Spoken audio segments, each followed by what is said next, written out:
Okay. Welcome everyone to the 158th episode of Politically High Tech.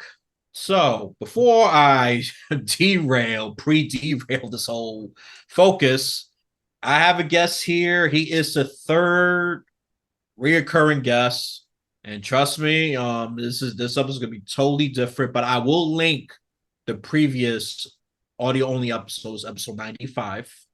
I was going to be in the description as well. And that was more about political theology, just to put it real short. And I'm not going to regurgitate anything. And I don't want to keep my guests waiting as well. This man he's multi niche, to say the least. He's not just, uh, podcaster or anybody like that. He's not a one trick pony. Okay. He's involved with Truth and Democracy, okay? That he still has that show, thank God, and Bible study for progressives. And God, they need it. They need it because they want to throw God out the window. So I'm happy for that.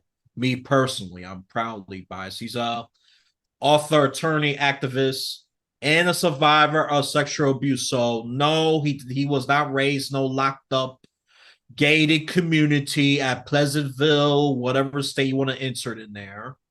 Okay, he's been through stuff, and he has a very unique understanding.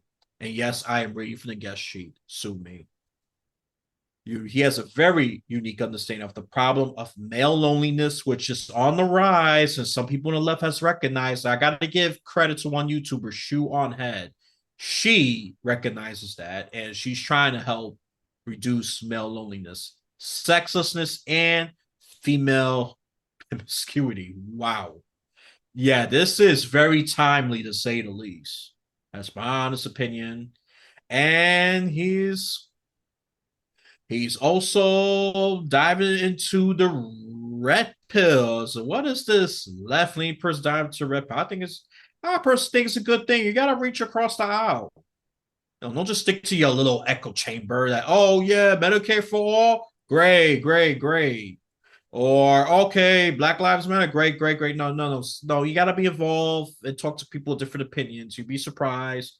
You can learn something, and they can learn something from you too. It's a reciprocal experience, and what and what's and then we also go dive into a little bit what's wrong with the dating, how it affects men, and just what he does in general. I don't want to make it too specific because I like an open-ended conversations. He spoke about pornography, sexuality in colleges in Southern California, and yes, I know I have jokingly bashed Californians for invading my podcast, but he do got some really good people. Yes, I'm being a hypocrite right now because I only represent East Coast, East Coast, New York, New York. I know, sue me. Um, and he has written for many.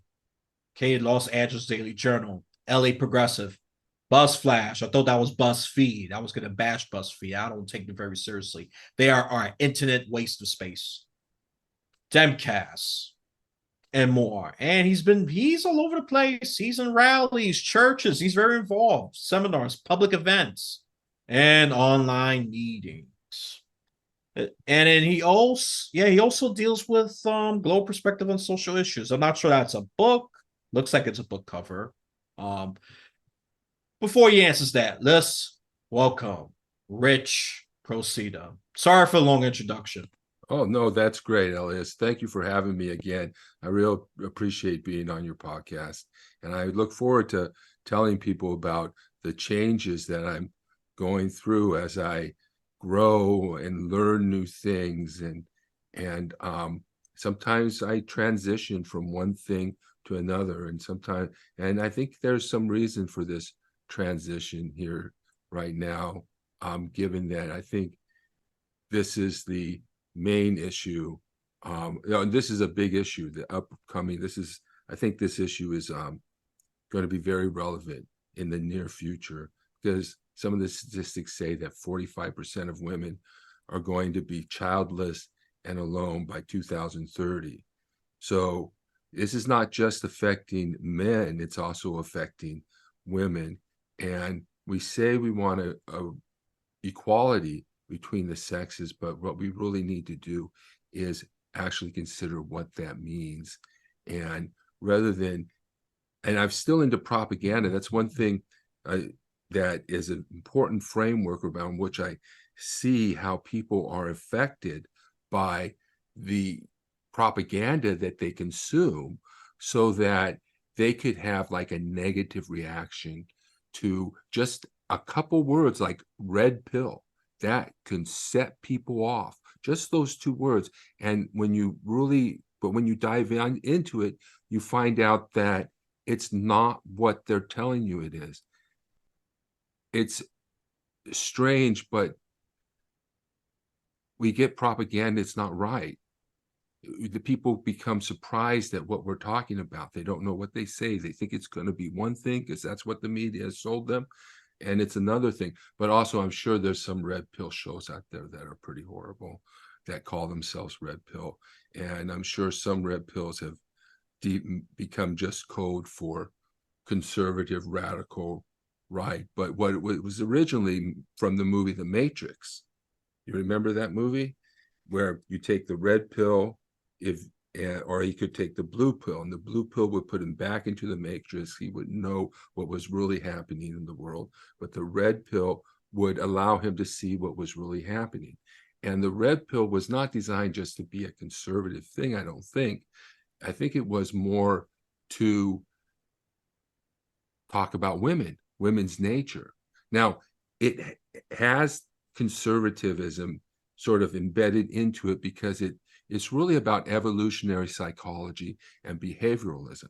So evolutionary psychology it tends to see things conservatively, but I don't think it has to.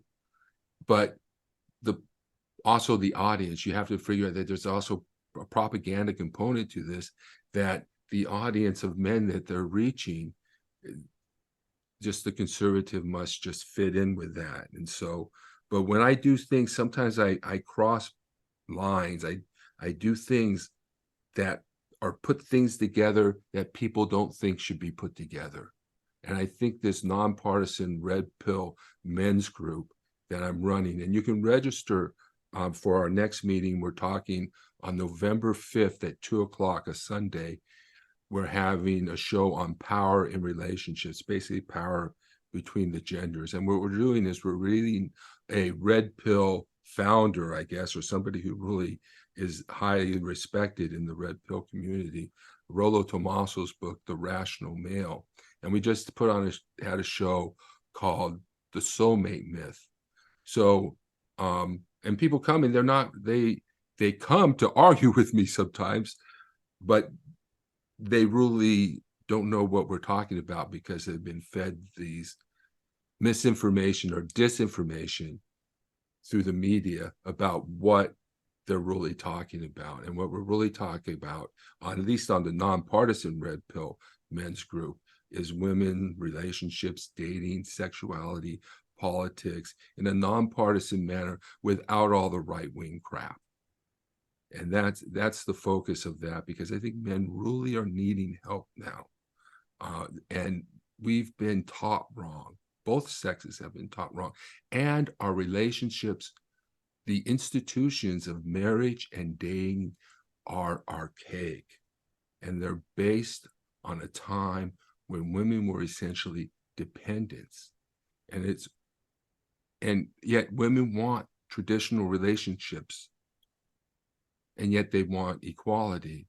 But those institutions are not designed for equality, and they're not, and the relationships between men and women, whether you believe in equality between the sexes or not, the relationship between women and men in the dating context and in the relation context is not based on equality.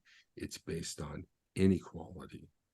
Women are looking for men who are higher status, make more money than they do. This forces men to accept women of lower status who don't make as much money. And then they ask, men have certain responsibilities in that relationship in the traditional form that women don't have. and women expect things from men that are not equal. I mean, had a person on my show, a woman, say equality. I said, well, and I went on a date with a woman. I said, we can start equality, having an equal relationship right now, right here, right at the get-go. Split the bill. You want a relationship based on equality? Split the bill.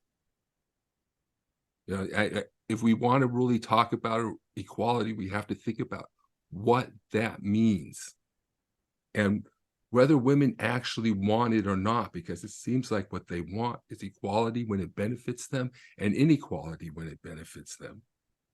And if we think about what it means, we got to talk about military conscription. What does it mean for equality in military conscription? What does it mean in our relationships to have equality? It's not just about men doing the dishes, and then this propaganda dividing the sexes, because they're talking about this decline and this rise in childlessness and singleness among women as a marketing opportunity. So we're being divided not only by race, we're divided by religion, we're divided by gender as well, ideology. But there's a lot of propaganda that's dividing the genders. And this propaganda against the red pill is not really seeing what they're actually talking about. And the pickup artists, you remember the pickup artists? They got dumped on. And what were they doing? They were using female psychology to meet women, but they got totally trashed. But when you read it, is it really the world's most evil thing? So we have, men are in a position now where the main problem is women are still expecting men to make more money than they do. So in essence, they're asking men, demanding that men make more money than they do. And men will make more money than women because women demand it of them. They'll drive further, they'll work harder, they'll work longer hours to make that more money, because that's what the woman demands. So there has to be some accommodation, because what's happening is as women make more money, men are not. I mean, men are actually floundering. Men are in the situation where they're making less money, they're less educated. There's some stories about them checking out or not working. There may be some, but they're not getting the education. Women are killing it. Education, money, jobs. But if women continue to demand that the men they date make more money than them, if that remains a demand that women get, it's a failure to accommodate for equality. It's a failure. It's a lack of solidarity with men in the fight for equality.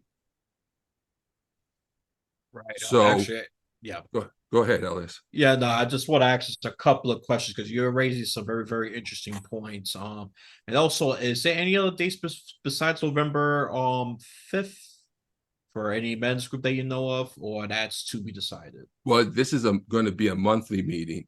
I'm also doing a meeting on a monthly meeting preparing for our January 6th, our third annual Jan 6th Day of Remembrance, where we remember the insurrection and the attempted coup.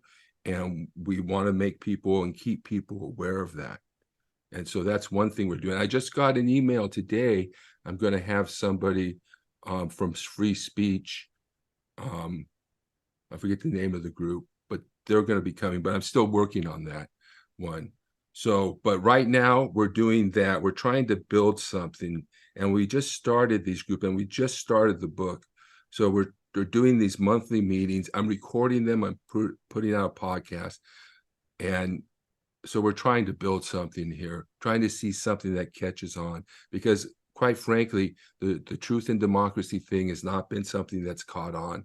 I think I'm in a sea of pro-democracy groups, which is a good thing. But one thing, when I started the Truth and Democracy Coalition, I started it when the left was coming out with propaganda saying that young people didn't believe in democracy anymore, that we should use the word multiracial democracy or voting rights, and we should not use the word democracy. And I just thought that was insanity. And if young people don't believe in democracy anymore, they're being taught wrong.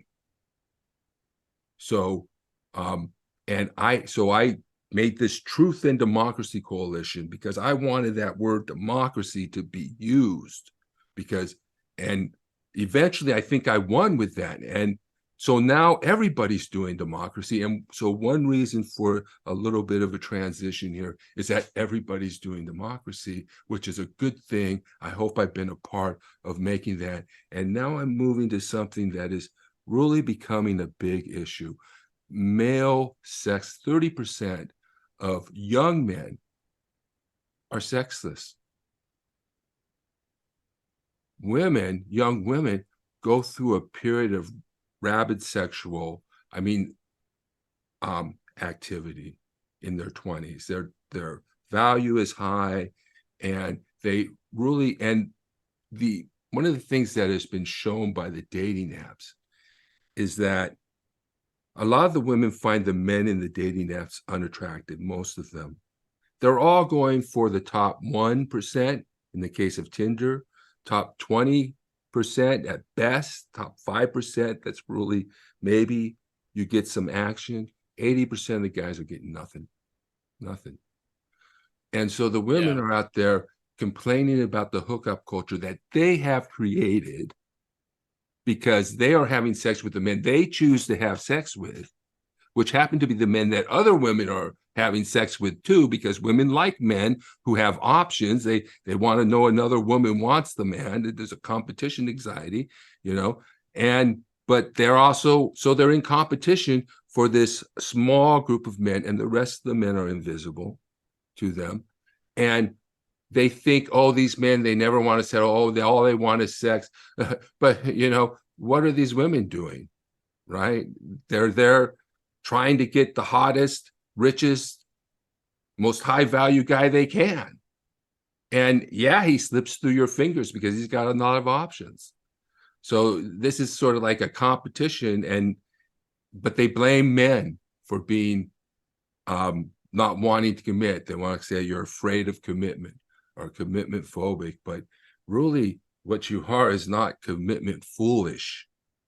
And that's some of the things I have to teach men about what is commitment in an age where there is no marriage. And that negotiation is going on now in very hardcore way. Women are trying to lock in relationships simply by the offer of sex. And men have to hold out. You don't just shack up with the first woman you meet. You have to go through a number of women. Well, but you have to get to a point where you're dating a number of women in the first place. And a lot of these red pill groups are trying to say that you can do that by becoming better, rich. Mostly it's by becoming richer. This is the 1%. The 1% don't care about the money. Yeah, if you're 1%, you can get almost any woman you want. Yeah, you have money, you can do that. Great. Now be the 1%, or at least be better, be the best you can. That's all we can say. It doesn't change the underlying foundation of women. One of the other things, able to have sex, they think they are able to have sex with these studs, hot men, and then they never want to settle for less. Right? You can go, they can go to strip clubs or go to see strippers or a bachelorette party. And I guarantee you one thing, a lot more is happening at that bachelorette party than you'll ever get at a bachelor party unless you actually pay for the prostitute. The women are having sex, oral sex at least. They're lining up at the door for intercourse with the strippers. This is the behavior. And my history of sexual abuse, the red pill really put it all together for me. Why did I go through what I went through? And what I went through and why I went through it. because this is women's behavior. An opportunistic, some say consuming type of love at best, exploitative and abusive at worst. And so take advantage of young men. And I really think we have this sort of, people are saying, oh, all these teachers are getting caught having sex with teenage boys. And the truth is, it's really the teachers who are being caught, the people in the places of authority who are being caught, who are grooming and taking advantage of other people's children outside the family or friends, right? That's what's happening, right? There's still a lot of sexual abuse going on that's not in the schools. It's just they're the ones getting caught. Rollo Tomasi says about the good girl is the bad girl who hasn't got caught. That they all have these sexual experiences that they seek out with these alpha studs. They all have a sexual history because they have so much access. And while men, and I don't know if I said this, the sexual revolution has been a great success for women. Women are freer to have sex without commitment. They're freer to pursue sexual relationships and experiences. A total failure for men. A total failure for men. Men are, and we're still stuck paying. We're still stuck, and we're being exploited in the sense that we are being forced to pay or asked to pay money for intimacy. Constantly asked. I mean, even if it's not cash money, but there's something there, something that we're being asked for in exchange. And I guess, a lot of guys accept that. It's so common. I had a woman ask me to pay $300. I told her, you want to get, I don't know what your language thinks, but you want to have sex and get paid? I told her to go have sex with herself, in other terms. Oh yeah, well, I could fill that blank. Well, use your good imagination, people, to answer that one. I mean, this topic is already, it's very spicy and controversial. The curses are just a cherry on top. So, Okay. so in other words, I want to say for him, go fuck yourself. So that, ding, ding, Yeah. ding. If you figure that out, if you Yeah. haven't figured that out, you're super innocent. Congratulations Yeah. to those who have not figured it out. Yeah. So Those you did, well, Yeah. So it looks like they're saying men are going their own way. I'm dating, and I actually, one thing that I haven't told you about is that I started a couple dating groups. There was this, and one's based in New York. I said it's a meetup group, and this New York meetup group, the guys were doing free dating coaching, but they would schedule a meetup and then they wouldn't show. It wouldn't happen. So eventually I took that over and I created another one in Los Angeles. And then I picked up another one in Orange County. And we're talking about this red pill stuff where it's not really a dating meetup where we meet people, but at least not at this point. But it's another way that we can get people to come in to look at the relationship between men and women and whether and what it really is. And whether, because there's one thing about our sexualities is that they defy, or what's the word? I forget the word, but it defies what we think we are and what we think we should be. So much of our sexuality challenges us with who we think we are and who we think we should be. And in other words, it challenges the expectations, assumptions, or right. Yeah. Right. I mean, we go in, the easiest example is equality. We go in, we think we want equal relationships between women and men. What does that mean in the bedroom? And does it really fit with female sexual desires. Does a woman want to have sex with her equal? The red people say absolutely not. She wants a dominant, powerful, more high status man. Do women want equality, or they want traditional relationships? They seem to want traditional relationships when it serves them, and equality when it serves them. When it's the man giving, but not when it's her part. So I told the woman, take the first step. You want equality, you take the first step toward equality. And so, yeah, so I think our sexualities sort of are derailing our political agenda, because when women go out and say, we want guys with money, we want macho guys, we want dominant guys, we want bad boys, we want powerful men, we want big, strong men. They're saying, we want toxic men, and we will breed toxic men for you. And so what are men going to do in that situation? They're going to be toxic if you want them to be toxic. They're going to try to be rich. They're trying, none of this matches with let's save the planet and create a world of peace and justice and equality. It doesn't. It creates a world of people, of men fighting with each other to get the best, to be able to have the most money or the most power or being the most macho. And then if you think about it, are we creating chauvinistic men? Are women creating chauvinistic men? I think we need to talk about female sexual toxicity and their tendency to breed, because it's not masculinity that's toxic. And even if masculinity is toxic, it's the masculinity women are attracted to sexually. Maybe. So, wow. Go ahead.